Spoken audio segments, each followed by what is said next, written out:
తమిళనాడులో నెక్స్ట్ ముఖ్యమంత్రి ఎవరు అనే సస్పెన్స్ మొత్తం పూర్తిగా కంప్లీట్ అయిపోయింది. తలపతి విజయ్ కాసేపటి క్రితం ప్రమాణ స్వీకారం చేశారు. తమిళనాడు కొత్త ముఖ్యమంత్రిగా ఆయన అప్పుడే ఛార్జ్ కూడా తీసుకున్నారు. గత 5 రోజుల్లో చాలా తమిళనాడు రాజకీయాల్లో నాటకీయ పరిణామాలు చోటు చేసుకున్నాయి. విజయ్ ఏంటి దాదాపు 108 సీట్లతో సింగిల్ లార్జెస్ట్ పార్టీ కింద కొలువుదీరారు. బట్ ఏంటంటే కొత్త గవర్నమెంట్‌ని స్థాపించడానికి కావాల్సిన మ్యాజిక్ నెంబర్‌కి దాదాపుగా 10, 11 సీట్లు దూరంలో ఆగిపోయారు. దానితో 5 రోజులుగా చాలా నాటకీయ పరిణామాల మధ్యన కాంగ్రెస్, 2 లెఫ్ట్ పార్టీలు, ఐయూఎంఎల్ అలాగే వీసీకే పార్టీల సపోర్ట్‌తో మొత్తానికి తన బలం నిరూపించుకుని కాసేపటి క్రితం నెహ్రూ స్టేడియంలో ముఖ్యమంత్రిగా ప్రమాణ స్వీకారం చేశారు. ఈ నెల 13వ తారీఖు లోపులో అసెంబ్లీలో ఆయన ఫ్లోర్ టెస్ట్ తీసుకోవాల్సి ఉంటుంది. తన అసెంబ్లీ సాక్షిగా బలం ఉందని చెప్పి నిరూపించుకోవాల్సిన పరిస్థితి.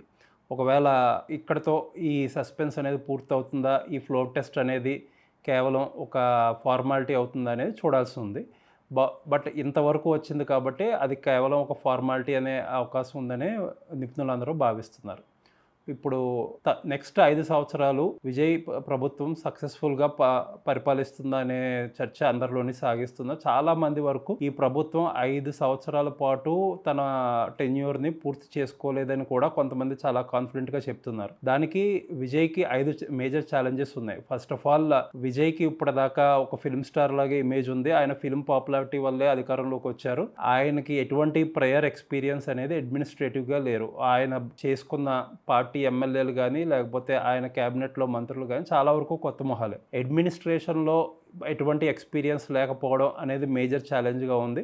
ఇది ఫిల్మ్స్ వేరు, ఫిల్మ్లో చెప్పే డైలాగులు వేరు, సినిమాలు వేరు అని చెప్పి ఆయన ప్రత్యర్థులు ఆయన క్రిటిసైజ్ చేస్తున్నారు. ఆయన ఫెయిల్యూర్ అవుతారని కోరుకుంటున్నారు. వాళ్ళందరినీ తప్పు అని ఆయన ప్రూవ్ చేయాల్సి ఉంటుంది. ఇంకా సెకండ్ ఛాలెంజ్ వచ్చేటప్పటికి 95 పేజీల ఒక మేనిఫెస్టో ఒకటి రిలీజ్ చేశారు ఆయన ఎలక్షన్స్కి ముందు. విమెన్ని లేకపోతే యూత్ని, ఈ రైతులని టార్గెట్ చేస్తూ అనేక వరాలు ఆయన ప్రకటించారు. దాదాపుగా చాలామంది ఎకనామిస్టులు ఏం చెప్తున్నారంటే 2,65,000 కోట్ల రూపాయలు ప్రతి సంవత్సరం అవసరం అవుతాయి. తమిళనాడు బడ్జెట్ అరౌండ్ 4-4.5 కోట్లు పాటు ఉంటుంది. సో ఇది చాలా అంటే చాలా హ్యూజ్ ఎక్స్పెన్స్.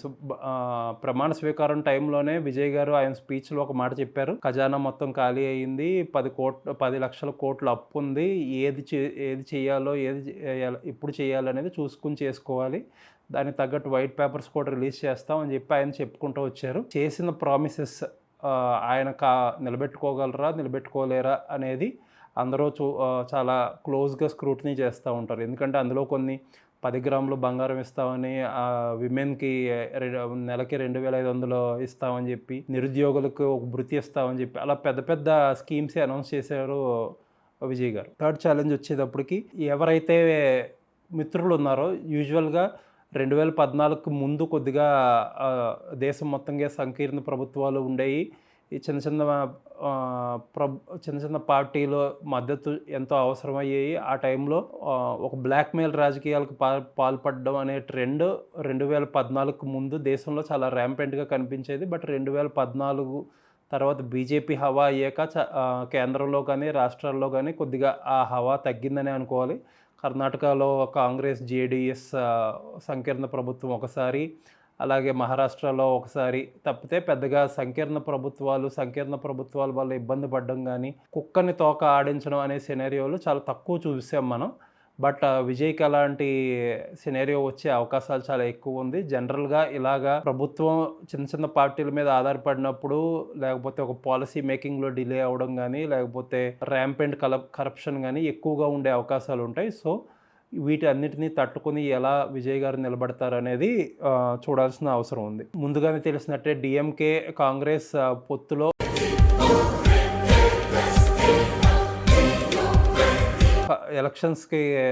ఎలక్షన్స్ తర్వాత ఫలితాలు తారుమారు కావడంతో కాంగ్రెస్ డిఎంకే నుంచి బయటకు వచ్చి టీవీకే పార్టీకి మద్దతు ఇచ్చింది. కాంగ్రెస్తో విజయ్ చేతులు కలపడం, అలాగే బీజేపీతో ఎన్నికల ముందు నుంచి ఎన్నికల తర్వాత వరకు కూడా ఆ బీజేపీతో కలవడానికి అసలు ఇష్టం లేకపోవడం అనేది విజయ్ క్లియర్గా ఢిల్లీకి ఒక మెసేజ్ అయితే పంపించారు.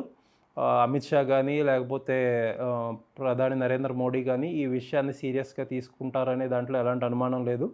వాళ్ళ కేంద్రం వైపు నుంచి ఎస్పెషల్లీ ఒక మైనారిటీ గవర్నమెంట్ లేకపోతే సొంతంగా మెజారిటీ లేని గవర్నమెంట్ నడుపుతుండటంతో వీలైనంత మేర కేంద్రం విజయ్‌ని ఇబ్బంది పెడుతుంది అనే దాంట్లో ఎటువంటి అనుమానం లేదు. అండ్ లాస్ట్ అండ్ ఫైనల్‌లో వచ్చేటప్పటికి 2 ద్రావిడ పార్టీలు ద్రావిడ పార్టీ డీఎంకే గానీ, ఏఐఏడీఎంకే గానీ ఇద్దరిని ఇయన్నీ వేళ్ళు ఊనుకున్న పార్టీలు, ఎప్పటినుంచో ఉన్న పార్టీలు వీటన్నిటిని కాదని చెప్పి ప్రజలు విజయ్ పార్టీకి, టీవీకే పార్టీకి ఓటేశారంటే ఏదో రకమైన చేంజ్ తీసుకొస్తారని తమ జీవితాల్లో లేకపోతే రాష్ట్రం విషయంలో వస్తాయి అనేది వాళ్ళు క్లియర్‌గా అంచనాతో చేసుకొచ్చారు. ఇన్ని ఇబ్బందుల మధ్యలో, ఇన్ని సంక్లిష్టమైన పరిస్థితుల మధ్య, లేకపోతే ఇన్ని లిమిటేషన్స్ మధ్యలో విజయ్ తాను రొటీన్ పాలిటీషియన్ కాదని, లేకపోతే ట్రెడిషనల్ పాలిటిక్స్ చేయనని నిరూపించుకోవాలి. ఒక చేంజ్ అనేది, కొత్త బ్రీజ్ పాలిటిక్స్ అనేది తీసుకురావాలి.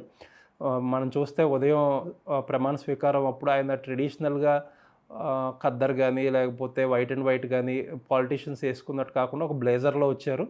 ఎలా అయితే తన గెటప్‌లో ఒక ఫ్రెష్‌నెస్ చూపిచ్చారో, పాలనలో కూడా అలాగే ఫ్రెష్‌నెస్ చూపిచ్చి యూత్ గానీ, లేకపోతే సామాన్య ప్రజల ఆకాంక్షలు తీర్చేలా ఆయన ప్రభుత్వం ఉండాలి. సో, ఈ 5 మేజర్ ఛాలెంజెస్ గనక ఆయన ఫుల్‌ఫిల్ చేయగలిగితేనే ఈ ప్రభుత్వం 5 సంవత్సరాల పాటు నిలబడగలుగుతుంది. ఒకవేళ 5 సంవత్సరాలు నిలబడగలిగినా ఈ 5 ఛాలెంజెస్ కనుక సరిగ్గా మీట్ అవ్వకపోతే ఆ తర్వాత ఎలక్షన్స్‌కి కూడా విజయ్ అనే ఆయన లేకపోతే టీవీకే పార్టీ అనేది ఒక ఫోర్స్‌గా నిలబడలేని పరిస్థితి ఉంటుంది.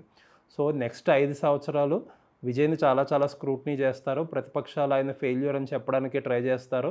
ఇక్కడ తెలుగు రాష్ట్రాల్లో ఎలా ఉన్నా తమిళ రాష్ట్రాల్లో మీడియా డామినెన్స్ అనేది ఇంకా ఎక్కువ ఉంటుంది. సన్ టీవీ నెంబర్ 1 పొజిషన్‌లో ఉంటుంది. అది డీఎంకే పార్టీ ఛానల్ అని అందరికీ తెలిసిందే. ఆల్మోస్ట్ 80% టీఆర్పీ ఆ ఛానల్‌కి ఉంటే నెక్స్ట్ సెకండ్ వచ్చే ఛానల్ ఎక్కడో చాలా దూరంగా ఉంటుంది. అది కూడా డీఎంకే సపోర్టింగ్ ఛానలే. సో, డీఎంకేకి ఒక రకంగా చాలా పట్టు ఉంది మీడియాలో. సో, అన్ని రకాలుగాని విజయ్ గారిని చాలా స్క్రూటినైజ్ చేసి ఆయన ఫెయిల్యూర్ అని చెప్పడానికి అన్ని రకాల ప్రయత్నాలు జరుగుతాయి. సో, ఆయన ఎలా నిలబడగలుగుతారు, ఈ 5 సంవత్సరాలు సక్సెస్ఫుల్‌గా తన టర్మ్‌ని పూర్తి చేసుకుంటారనేది చూడాల్సి ఉంది.